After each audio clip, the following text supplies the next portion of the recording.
Ok, chers architectes de solutions, bienvenue à notre cours sur la préparation et la certification d'architecte de solutions AWS. Nous sommes dans la deuxième semaine de la phase de codage et cette phase de codage est actuellement sur le CSS. Nous avons commencé la semaine passée avec le HTML et nous continuons cette semaine avec le CSS. Et pour cette journée, nous allons aborder ce qu'on appelle le box model, un concept qui est très important avec le CSS. Je veux dire, c'est un concept fondamental, c'est même la base, concept fondamental du CSS. Il faut maîtriser le box model si vous voulez comprendre le CSS.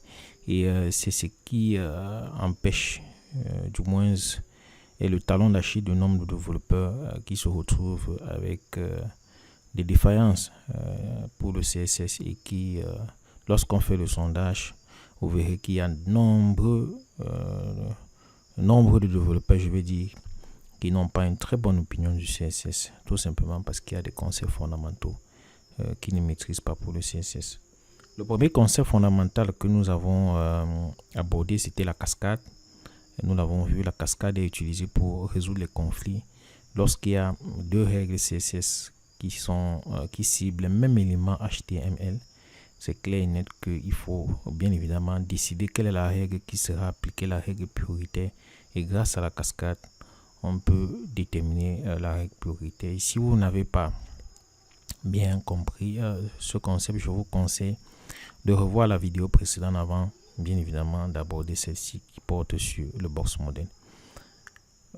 Comme je le rappelle chaque fois, mes contenus sont inspirés par le bootcamp de Odin Project et bien évidemment il faut donner du crédit à la source et je donne le crédit à ces sources que je recommande pour tous les architectes qui veulent avoir des bases en développement web.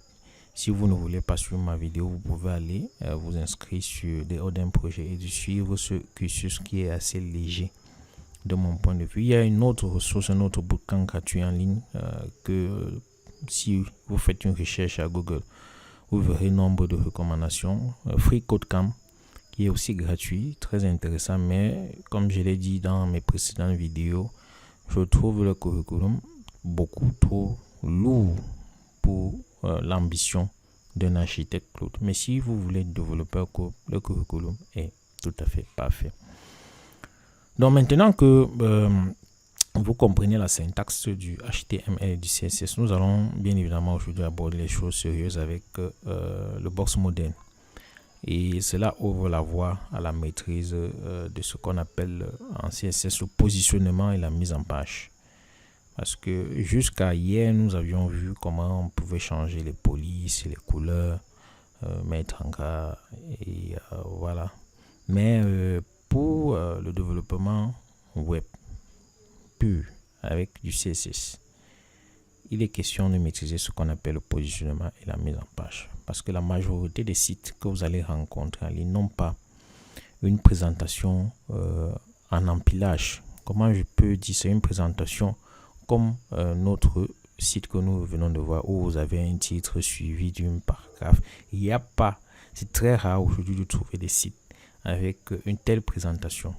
La majorité des sites ont des positionnements qui sont assez complexes, des mises en page complexes, comme par exemple ce site où vous voyez bien comment les choses sont positionnées. Vous n'avez pas une telle présentation. C'est très rare aujourd'hui de se retrouver avec une telle présentation. Donc vous avez des sites, par exemple, comme ce site, lorsque vous l'observez, vous voyez qu'il y a bien évidemment une colonne. Vous avez un espace ici où les articles sont présentés. Vous avez un petit carré ici où il y a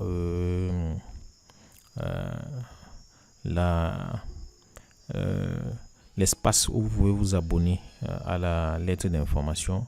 Et puis vous avez un espace ici qui est comme un tableau qui présente l'expérience professionnelle. Si vous visitez plein de sites, vous verrez que cette présentation où les éléments sont appelés les uns après les autres, ça n'existe pratiquement pas.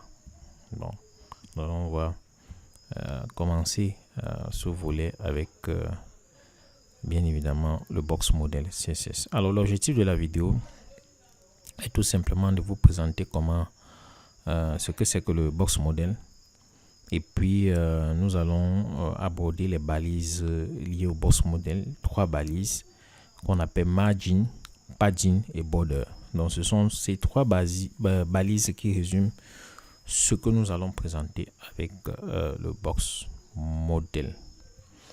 Alors, en introduction, je le rappelle bien évidemment que le premier concept et le concept le plus important, je l'ai dit, que vous devez maîtriser pour avoir une bonne dextérité pour le CSS et le box model. Et alors, c'est quoi le box model? Le box model est tout simplement un ensemble de règles qui régissent l'affichage de chaque page sur Internet. Bon, dit ainsi, c'est assez vague. Il faut savoir que le CSS traite chaque élément de votre document HTML comme une boîte, un box. C'est pour cela que dans les traductions que vous verrez sur Internet, vous verrez que box model est traduit par modèle en boîte. Mais je n'aime pas trop cette traduction. Pour moi, cela sémantiquement ne renvoie pas à la réalité de la façon dont les choses sont présentées dans la langue anglaise. Donc, j'ai préféré conserver le terme box model. Donc, CSS traite chaque élément de votre document HTML comme une boîte. Et un box qui a des propriétés différentes qui déterminent où ce box apparaît sur la page. Donc, des propriétés, en fonction des propriétés qui sont définies pour chaque box, il y a un positionnement que ce box va avoir sur votre page HTML. Donc, tous nos pages web ne sont qu'un ensemble d'éléments affichés les uns après les autres. Et pour illustrer cela, je vais prendre mon site, le site que nous avons conçu dès le départ, ce site, pour vous montrer comment CSS voit ce site. Allons-y. Nous avons pris un sélecteur universel.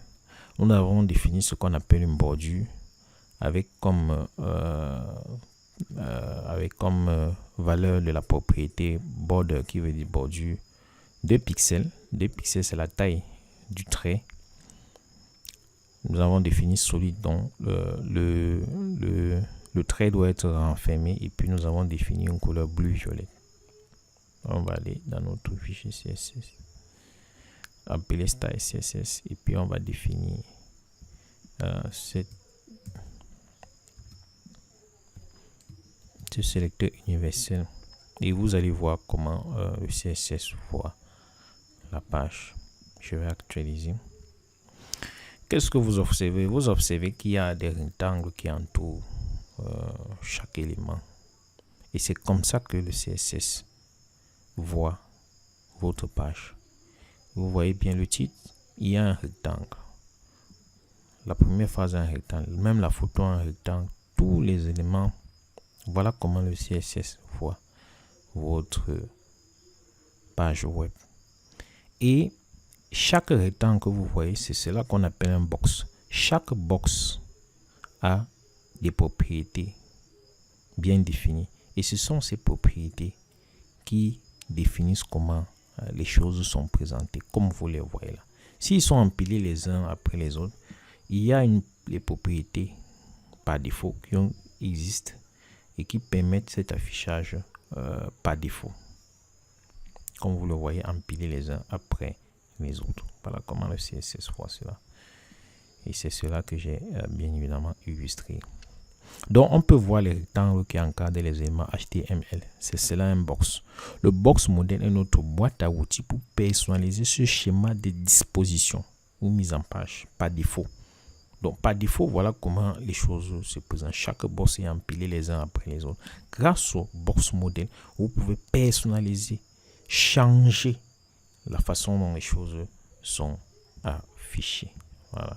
Donc, c'est ça l'intérêt du box model. C'est pour cela qu'on dit que c'est un concept fondamental. Une grande partie de votre travail en tant que développeur web consistera à appliquer des règles à partir du box model CSS pour transformer une maquette de conception en page web. Voilà, très important. Donc, dans cette vidéo, on va présenter les composants principaux du CSS. J'ai parlé des balises de tout à l'heure, la balise padding, la balise border, la balise margin et bien évidemment d'autres éléments. Mais c'est juste un rappel de ce que nous allons présenter. Mais avant de présenter le box model, nous devons revenir à un concept, pas un concept de base, à quelque chose d'important, ce qu'on appelle comme un prérequis. Il faut savoir que chaque élément HTML affiché à l'écran, bien évidemment, bon, j'ai dit est une box ou un box, c'est au choix. Et il se décline en deux versions. On a ce qu'on appelle les éléments de bloc et on a ce qu'on appelle les éléments inline. Éléments de bloc et éléments inline, il faut faire la différence entre ces deux. Et c'est ce que nous allons voir dans cette partie. Éléments de bloc et éléments inline. C'est quoi un élément de bloc? C'est quoi un élément inline? Tous les éléments HTML avec lesquels nous avons travaillé ont un box par défaut. Quand je dis ont un box par défaut, c'est-à-dire tous les éléments HTML avec lesquels nous avons travaillé se déclinent par défaut en deux versions. Il y a des éléments de bloc et il y a des éléments inline, bloc et inline. Par exemple, l'élément H1 qui définit par exemple le titre de niveau le plus élevé et l'élément P qui concerne les paragraphes sont des éléments de niveau bloc. Lorsque je le dis, c'est ce qui est défini dans le standard, dans la spécification de CSS. Il ne s'agit pas de quelque chose que j'invente. Dans la spécification, dans le standard du CSS, il y a des éléments de bloc et il y a des éléments inline. Je viens de citer deux exemples des éléments de bloc, H1 et P. Maintenant, il y a des éléments, par exemple EM, qui définit si les choses seront en italique, ou strong, on l'a vu quand on abordait le HTML, qui sont des éléments inline. Et on peut voir mieux cela avec le premier paragraphe de notre site. Vous pouvez aller là, vous voyez bien le premier paragraphe de notre site. Observez bien, il y a un petit détail, peut-être qui n'a pas attiré votre attention. Regardez bien, tous les éléments que nous avons à l'écran ont des rectangles complets, mais seulement ici pour cet élément vous verrez que il y a en plus du rectangle complet qui définit le paragraphe, il y a deux éléments qui ont leur rectangle. Il y a cet élément du VGPK et il y a cet élément HECOUT. Cet élément, c'est un élément que nous avions mis dans la balise EM, comme vous pouvez le voir ici à Home Page. Vous pouvez revenir, vous allez voir bien, observez bien. Vous voyez, nous avons mis cet élément avec EM et nous avons mis strong aussi dans du VGPK. C'est pour cela qu'ils ont aussi leur carré, pour marquer que ce sont des box inline. Inline, ça veut dire en ligne. Bien évidemment, ce sont des box, mais ils sont inline à l'intérieur d'autres box. C'est ce que vous voyez dans le schéma qui est présent ici là. Le block box ou élément de bloc a son bloc à lui seul. Aucun block box ne peut contenir à l'intérieur un autre block box, mais un inline box peut être inséré à l'intérieur d'un block box, comme vous le voyez ici. Donc, il y a l'élément strong et l'élément EM, voilà, que nous avons vu. Et c'est pour cela que dans ce schéma, vous voyez bien, ils ont leur petit rectangle. Mais, comme je le dis, il y a quelques comportements qu'on peut dégager pour faire la dissociation entre les éléments de bloc et les éléments inline. Les box en bloc apparaissent toujours sur l'élément de bloc précédent. C'est ce que j'ai dit. Chaque bloc, élément de bloc, apparaît toujours après l'élément de bloc précédent. Donc, il s'agit du rendu naturel ou statique d'un document HTML lorsqu'il est affiché par un navigateur. Pas de problème. La largeur des blocs en bloc, des box en bloc est définie automatiquement en fonction de la largeur de son conteneur parent. Dans ce cas, nous bloquons toujours la largeur de la fenêtre du navigateur. Très important. C'est pour cela que vous voyez, même si le texte ne couvre pas tout l'écran, la bordure va jusqu'à la fin de l'écran, comme vous le voyez ici. La fenêtre, c'est ça la fenêtre, c'est ça la fenêtre du navigateur. Vous voyez bien, la bordure, il va jusqu'à la fin. Parce que ce bloc, comme il est dit ici, la largeur est définie automatiquement en fonction de la largeur de son conteneur parent. Donc, c'est pour cela que vous voyez, pour tous les blocs en box, l'encadré va jusqu'au fond. OK. Maintenant, la hauteur par défaut des box en bloc est basée sur le contenu qu'elle contient. Lorsque vous rétrécissez la fenêtre du navigateur, l'élément est divisé en 2 lignes et sa hauteur s'ajuste en conséquence. Alors, comment je vais illustrer cela? Je vais prendre. Si vous voyez, je réduis la fenêtre. Vous voyez bien? Oui. Donc, l'élément, comme vous le voyez, observez. Comme le texte ici va à la ligne par rapport à la taille de la fenêtre que j'ai définie, qu'est-ce qui se passe? La hauteur est tout simplement ajustée. Voilà, donc j'ai fait cela pour que vous puissiez voir en visuel le texte que je viens de dire. La hauteur par défaut des blocs est basée sur le contenu qu'elle contient. Donc, comme le contenu allait à la ligne, le box en bloc s'est ajusté. Les box inline n'affectent pas l'espacement vertical. Ils ne se servent pas. Qu'est-ce que je voulais dire peut-être? Je voulais dire ils ne servent pas à déterminer la mise en page. Ils servent à styliser des éléments à l'intérieur d'un bloc. Je vais illustrer ça tout à l'heure. Mais dit ainsi, ça va être difficile de comprendre de quoi il est question.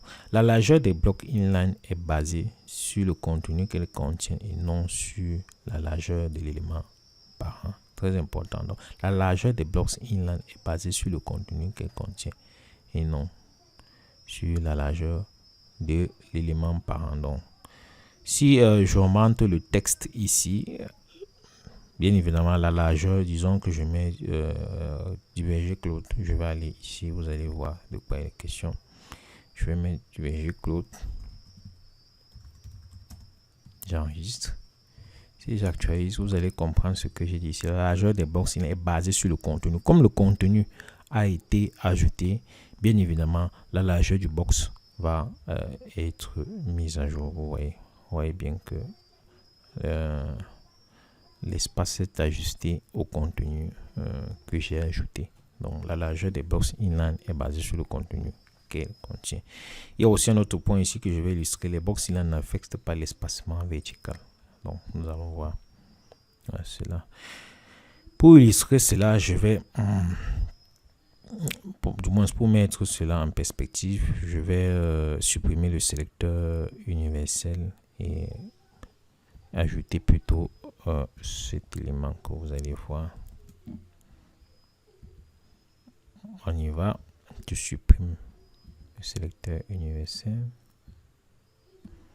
Je vais aussi supprimer ceci d'abord pour l'instant et je vais mettre à jour cela.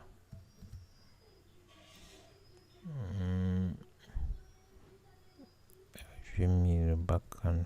Est-ce que j'avais besoin de supprimer le premier texte? Ouais, c'est vrai qu'il y avait le background color orange. Je vais enlever cela. Mais je vais maintenir le reste. Ok. On va y aller et observez bien qu'est-ce que j'ai fait avec cette règle CSS. J'ai défini une règle CSS avec un sélecteur H1 dans le grand titre qui a une couleur bleue, c'est ce qui existait. J'ai juste enlevé. Ici là, j'ai défini une règle pour deux sélecteurs H1 et P et j'ai défini que leur couleur va être du gris clair et pour l'autre ça va être du bleu léger au clair pour ce qui est des box inline EM et strong. Et là, ce sont des box, des éléments de bloc et des éléments inline. Vous verrez ici, vous voyez bien, comme vous pouvez le voir ici là. Tout a été mis en gris. Et en bleu, avec le fond bleu, vous avez des éléments de bloc. Voilà. Donc, la propriété background color ne remplit que l'arrière-plan de la zone ou box, la zone ou du box sélectionné, ce qui donne une vue claire de la structure de notre page. Nos titres et paragraphes doivent avoir un arrière-plan gris, tandis que nos éléments gras italiques doivent être bloqués. C'est ce qu'on a ici. Les titres et les paragraphes ont un rendu gris, comme vous pouvez le voir. Tous les paragraphes ont un rendu gris. Et pour ce qui est des éléments italiques et gras, vous avez un rendu bleu clair. Voilà, c'est ce que nous avons. Alors, comment on peut modifier le comportement d'un box? Nous pouvons remplacer le box par défaut des éléments HTML avec la propriété CSS Display. Donc, nous allons utiliser cette propriété pour transformer les éléments inline en éléments bloc. Tout simplement en allant dans notre fichier. On va faire cela ici. Et dans l'élément ci, on va mettre le rendu en bloc pour que vous puissiez voir. Et là, quand on va actualiser, qu'est-ce qui se passe? On voit bien. En transformant les éléments inline en éléments de bloc, ils vont à la ligne. C'est pour cela qu'on a dit que les éléments en bloc s'empilent les uns après les autres. Vous voyez bien comment le comportement d'un élément bloc. Maintenant, ces éléments agissent comme nos titres et paragraphes. Ils commencent sur leur propre ligne et remplissent toute la largeur du navigateur. Vous voyez bien que le bloc clair va jusqu'au fond. Cela est pratique lorsque vous essayez de transformer des éléments A. Vous connaissez la balise A. La balise A qui est utilisée pour définir un lien. En bouton où vous formatez des éléments image. Donc les deux sont par défaut des box inline. Donc cependant, ce n'est presque jamais une bonne idée de transformer des éléments inline en éléments de bloc. Donc nous allons donc faire le chemin inverse en définissant notre élément comme inline. Et en enregistrant, on voit bien qu'on revient à notre texte d'origine. Très intéressant. Voilà, si vous voulez connaître les propriétés de inline, des éléments inline, des éléments bloc en détail, j'ai mis un lien ici pour le tutoriel de W3 School, qui est une très bonne ressource qui vous permet de suivre un cours qui est une sorte de miroir pour le standard. C'est très important et ils ont des éditeurs intégrés que vous pouvez utiliser pour tester en cliquant Try Yourself. Ce qui est bien là-dedans, ils ont défini une liste des éléments inline pour vous. Et puis, il y a une liste des éléments bloc, quelque part, je pense. Là, on a les éléments inline et ici, on a les éléments bloc. Ce n'est pas eux qui ont inventé, c'est défini par le standard. Et c'est pour cela que lorsque vous êtes développeur, vous avez besoin de maîtriser la documentation. Alors, qu'est-ce qui se passe? J'ai mon éditeur qui veut m'aider. Ok, c'est bon, de ce côté, je vais fermer et continuer tranquillement mon cours. Et je vais en profiter. On entend maintenant le box model. Je vais en profiter pour guetter le temps. Je suis à 24 minutes. Bon, je vais faire pratiquement le même temps que j'ai fait hier, pratiquement 1 heure. Cela prouve que le CSS n'est pas un exercice très facile pour ce qui concerne la formation. Donc, on va entamer avec le box model. Comme je l'ai dit, je le répète, le box model est un ensemble de règles qui déterminent les dimensions de chaque élément d'une page web. Il donne à chaque box, que ce soit le box inline ou bloc, que ce soit un box inline ou bloc, il donne 4 propriétés. Première propriété qu'on appelle content. En fait, c'est une balise content que j'ai traduit par contenu. Le texte, l'image ou tout autre contenu multimédia de l'élément. Deuxième propriété qui donne, on appelle ça padding. Cette propriété, je l'ai traduite par remplissage. Et padding veut dire l'espace qui est entre le contenu du box et sa bordure. Troisième propriété qui donne border. Le border, c'est la bordure, la ligne entre le padding du box et la marge. Quatrième propriété, margin, l'espace entre le box et le box environnant. Ensemble, c'est tout ce dont un navigateur a besoin pour afficher le box d'un élément. Dit ainsi, c'est assez superficiel. Il faut rendre vivant cela et nous allons entrer dans les détails avant de revenir plus tard dans ce point. Entrons dans les détails. Visuellement, ça donne ceci. Tous les box que vous voyez comme les box que nous avons vus tout à l'heure à l'écran. Comme tous les box que nous avons vus tout à l'heure à l'écran. Tous ces box que vous voyez, que nous avons vus, tous ces encadrés, ont 4 propriétés, ou du moins 3 propriétés importantes, mais c'est 4 à la base. Le contenu, le padding, border et margin. Et ce schéma est très important, nous allons le voir plus tard.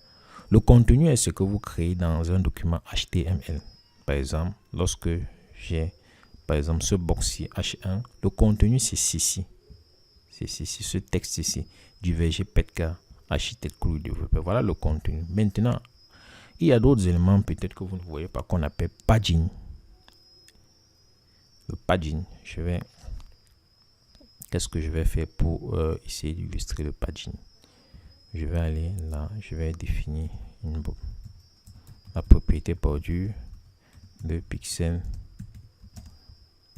solide. Puis je vais mettre avec la couleur rouge. Je vais enregistrer. Il faut que j'illustre cela. Je vais actualiser. Donc, ça, c'est le contenu. Ça, c'est la bordure en rouge. L'espace qui est entre le contenu et la bordure, c'est cela qu'on appelle le padding. C'est ce que vous voyez illustré. La bordure ici, bon, je vais mettre la bordure bleue pour que cela soit... je vais mettre une bordure bleue pour que cela soit conforme avec ce que vous voyez. Je vais actualiser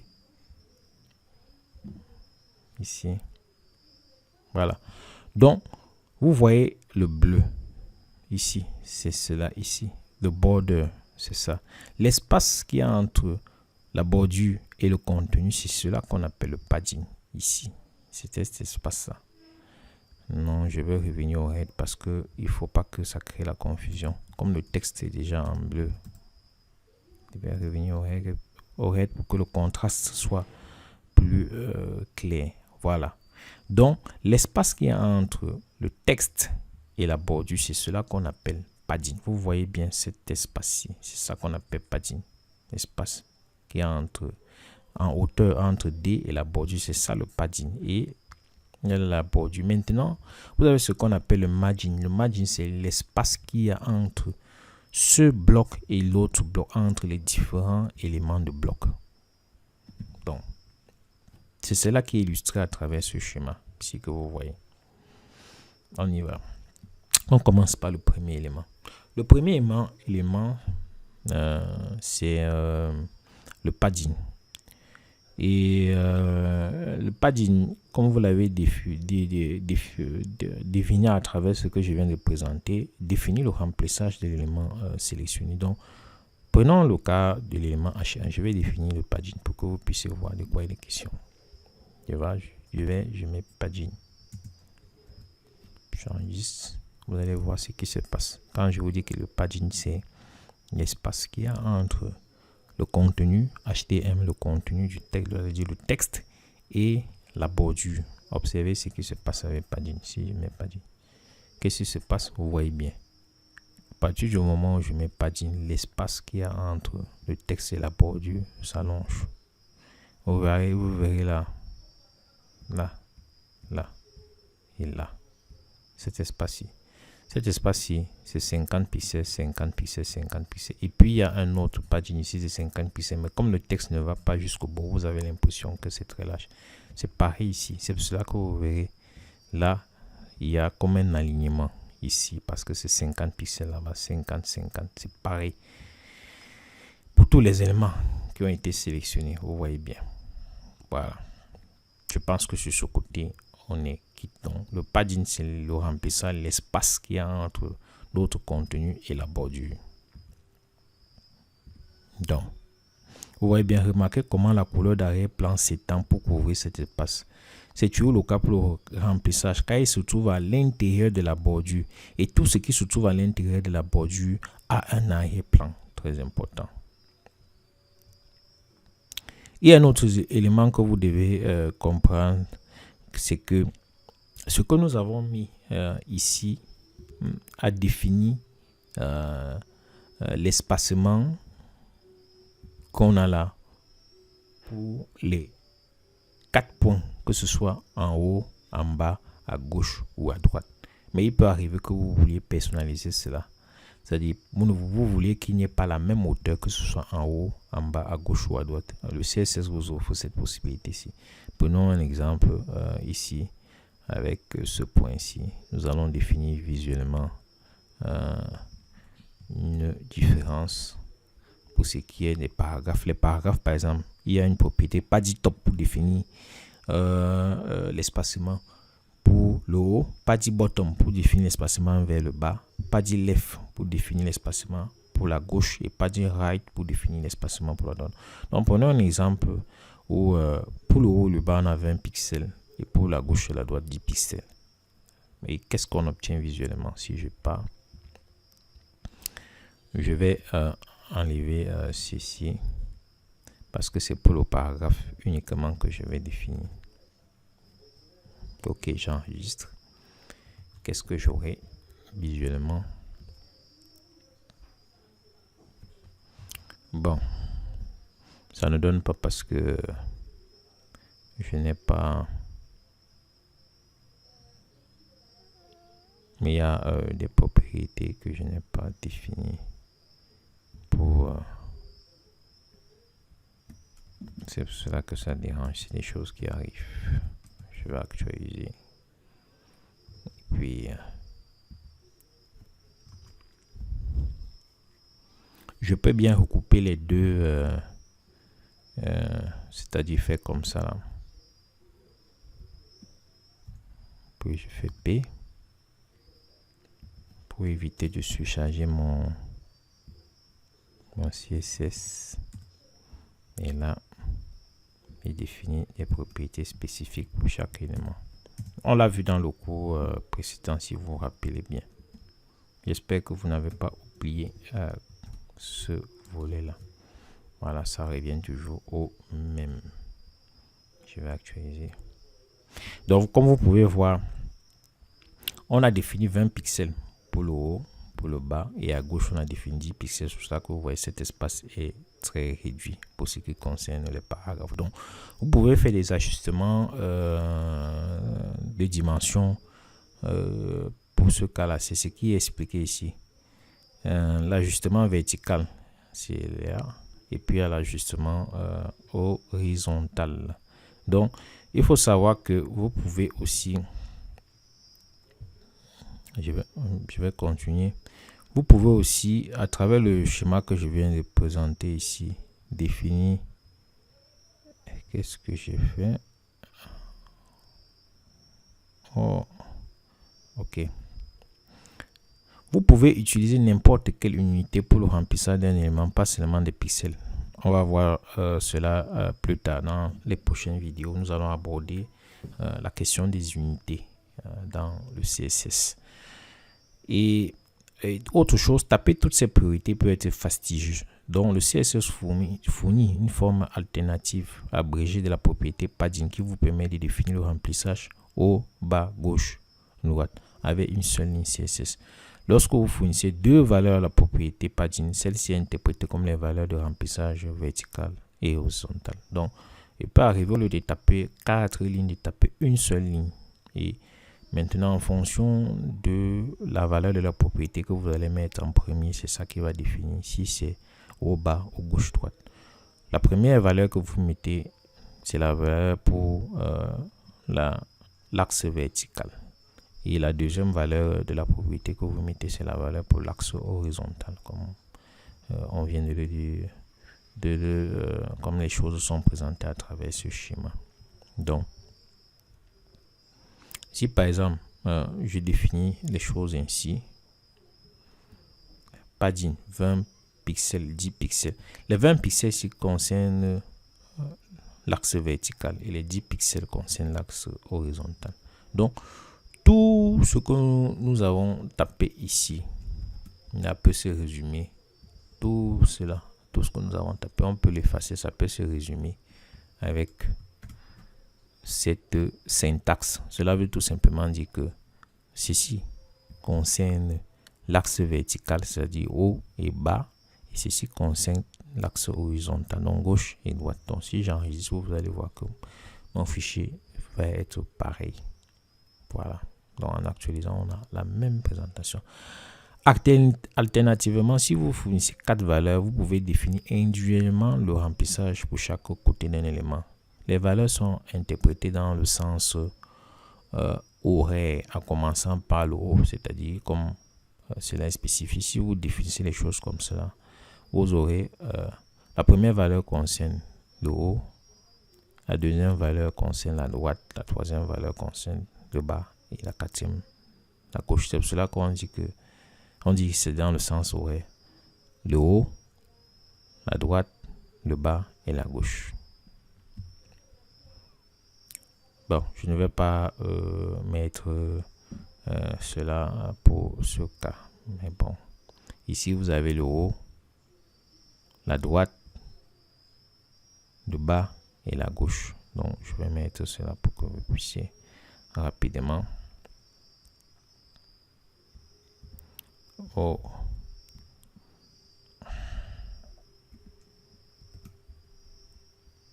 Je dois être plus rapide. J'actualise et puis j'actualise ma page. Voilà la présentation après actualisation de la page pour ce qui est des paragraphes. Donc, comme vous pouvez le voir, vous pouvez utiliser ces différents raccourcis. Comme c'est bien dit dans le texte, c'est une question de préférence personnelle ou de convention d'équipe. Il y a des développeurs qui aiment la version abrégée, mais il y a d'autres développeurs qui n'aiment pas cela parce qu'ils veulent que leur code soit plus explicite. Donc, vous pouvez rencontrer cela dans votre carrière de développeur. Nous passons la deuxième propriété du box model. Border, on a déjà abordé border. Et le border, c'est tout simplement la ligne tracée autour de votre contenu et du padding. La propriété border nécessite une nouvelle syntaxe que nous n'avons pas vue auparavant. Tout d'abord, nous définissons la largeur du trait.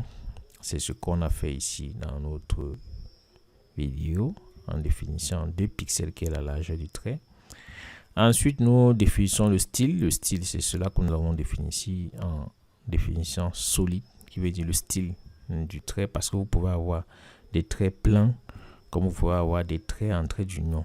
Et puis, nous définissons la couleur. C'est ce que nous avons fait ici.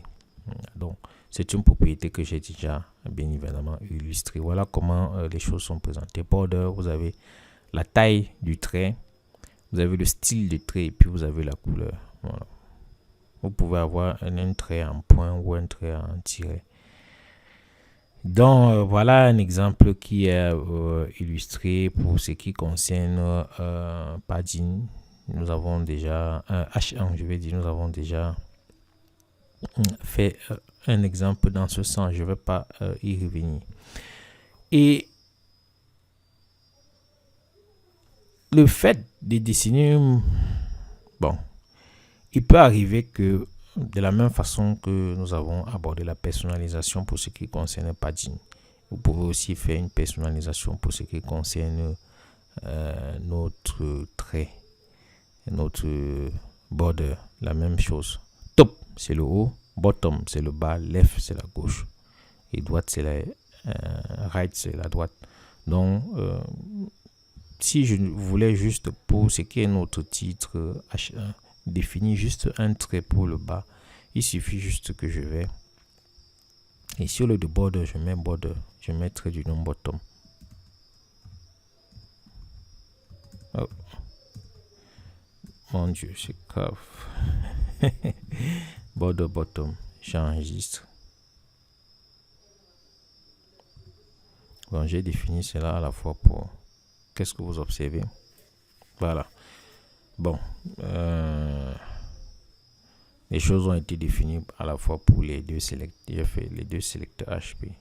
Ici, je veux que il y ait une bordure en bas, une bordure en haut. Je peux juste dire border, faire la même chose et puis faire border top que je vais dessiner, rendre plus lourd, solide, et puis je peux choisir une autre couleur violet, purple.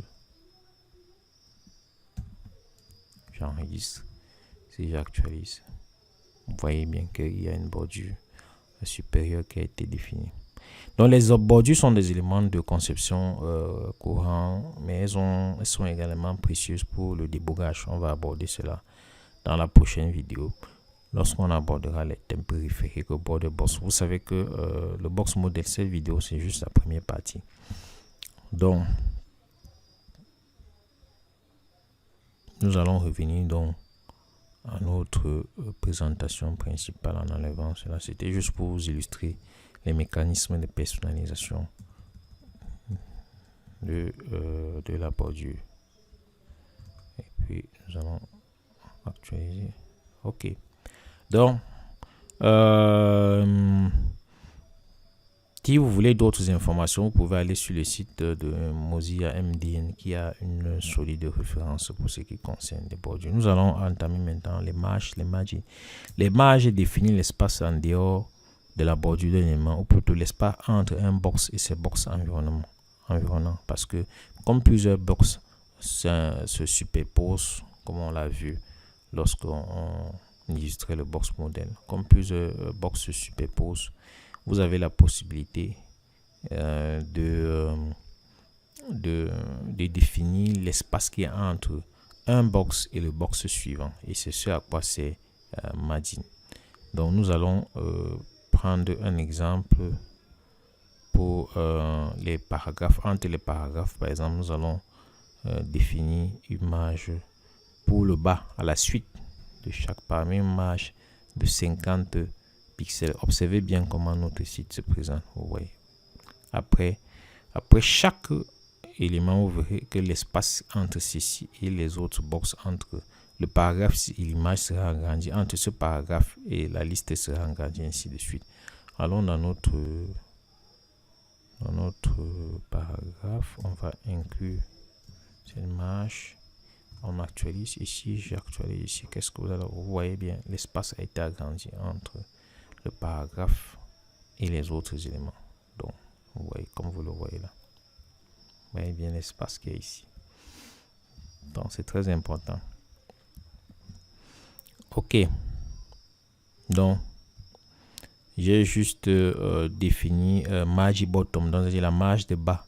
C'est le même principe de personnalisation que ce soit pour padding ou pour border que nous avons vu. Donc, vous pouvez personnaliser, jouer sur les différentes directions. Quand je mets margin bottom, cela veut dire la marge du bas. Je sais que vous avez compris cela.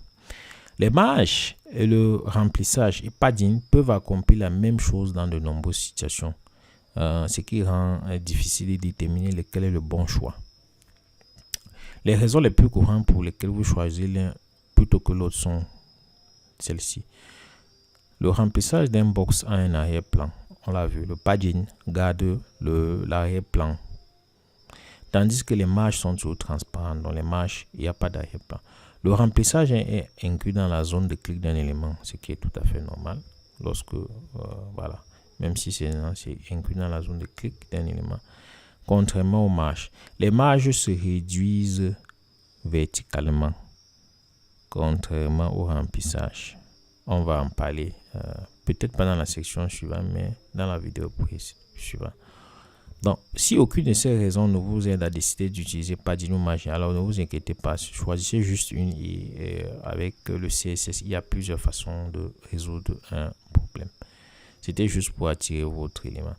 Le dernier élément que nous allons aborder dans le cadre de cette présentation du box model, C'est ce qu'on appelle les marges sur les éléments inline. Jusqu'à présent, on abordait juste les éléments en bloc, les box en bloc. L'un des contrastes les plus frappants entre les éléments de niveau de bloc et ce inline est la gestion des marges. C'est un élément en contraste. Les box inline ignorent complètement les marges supérieures et inférieures d'un élément. Les box inline ignorent complètement les marges supérieures et inférieures d'un élément. Par exemple, regardez ce qui se passe lorsqu'on ajoute une marge à un autre élément inline. Prenons l'élément strong, donc on va ajouter une marge de 50 pixels en notre élément strong. Il faut savoir que pour notre site internet, notre élément strong ici, c'est du VG Claude Petka. C'est cela notre élément strong. Donc nous allons ajouter une marge de 50 pixels. Lorsque on définit la propriété ainsi, marge sans préciser si c'est le haut ou le bas, cela veut dire qu'il y aura un espacement de 50 pixels pour ce qui concerne, que ce soit en haut, à bas, à droite ou à gauche. Ça, c'est par principe, c'est comme ça. Donc on a défini 50 pixels pour toutes les directions, haut, bas, gauche, droite. J'actualise et puis je viens sur le site, j'actualise. Qu'est-ce que vous observez? Vous observez quoi? L'espacement s'est joué seulement sur la gauche et la droite. Elle s'est jouée horizontalement mais pas verticalement. Les marges horizontales s'affichent comme nous y entendons, mais cela ne modifie en rien l'espace vertical autour de d'autres éléments strong. C'est cela qu'on a vu ici. Il y a ce grand espace là, vous ne le voyez pas verticalement. Qu'est-ce qui se passe? C'est ce qu'on a dit. Les box inline ignorent complètement les marges supérieures et inférieures d'un élément. C'est ça la différence entre les box inline et les box en bloc. Si nous passons de margin à padding, nous allons changeons. Au lieu de margin, nous mettons padding. Nous changeons plutôt padding. Padding. Nous actualisons. On va venir. Qu'est-ce qu'on va voir? Mais lorsqu'on prend padding, on observe que les choses sont différentes. Ces dimensions sont respectées. Si nous passons de margin à padding, nous allons découvrir que ce n'est pas exactement le cas pour le remplissage d'un box. Il y affichera le fond bleu.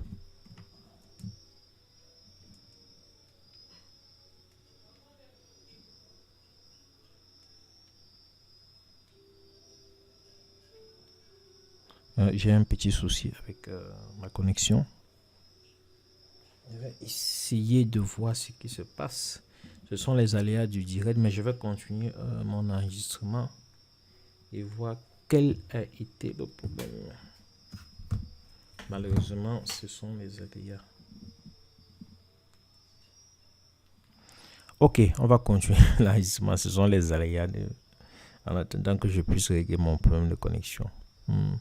Donc, comme je disais, si nous passons de la raison derrière cela remonte au fait que les box inline formatent des séquences de tests à l'intérieur d'un bloc et ont donc un impact limité sur la marge globale d'une page. Donc, si vous voulez jouer avec l'espace vertical d'une page, vous devez travailler avec les éléments de niveau bloc. Voilà.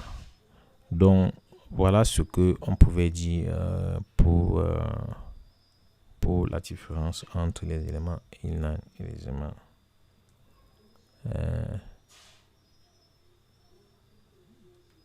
ok. Là, les choses deviennent compliquées. Je vais essayer de résoudre rapidement ce problème.